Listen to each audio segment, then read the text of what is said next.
shifting gears, pardon the pun, we're going to be looking at Uber now, because they've been running up against the regulators here in California, their home turf, and they actually backed off their shipping to Arizona with their self-driving cars. It's really just right out of the Uber playbook, right? Don't ask for permission, beg for forgiveness.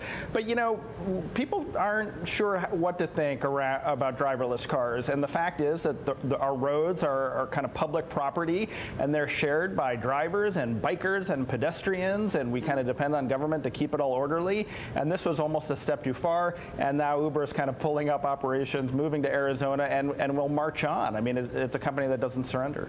It's fascinating, really, as to whether they would act like this if they were a public company, many hoping that they would indeed go to the public market in 2017, if not 2018. But, Sarah, how do people here in San Francisco digest that? Do they feel, come on, regulators, hurry up, you should be keeping pace, or actually, no, Uber, you should have just sought the license like the rest of your competitors? This is a much different regulatory battle than their first regulatory battle, which was allow people to order a car from anywhere. That's a great thing. That's the thing we all want, right? This is different. This is like a technology that could actually kill people if it doesn't work.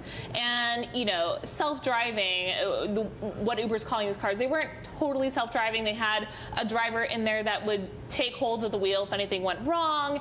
They had another guy, you know, taking notes on what was going on. So, you know, it was baby steps for Uber, and this is, you're right, the city where it would be embraced, you would think, but I think, you know, you gotta be safe. No one wants to see our streets turned into a great science experiment, which could have ramifications for life and death. You know, with Google, with Tesla. Arizona maybe does.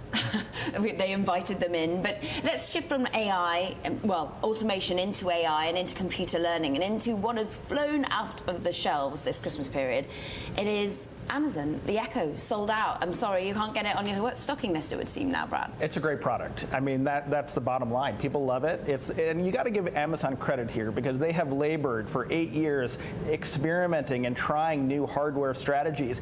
And a lot hasn't worked. The Fire Phone was a failure. The Fire tablets, they're cheap, and I don't know a lot of people that sing their praises. The Kindle obviously found a niche market, but it perhaps hasn't expanded all that much since the very early days. And here they went, and they went onto Google's turf, AI, and they identified a great market segment. And I think, you know, they deserve all the credit for it. Google's playing catch up with their home, but Sarah, you're the social media reporter guru here at Bloomberg, looking at Facebook. It's been brilliant watching, sometimes painful watching, because Mark Zuckerberg's designed his own JARVIS, which is a Helm home just for him.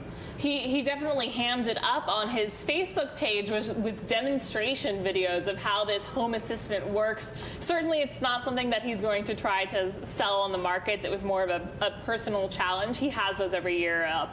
One year he only ate meat that he killed himself. It's one of those things. Chinese. Learning Mandarin, yes.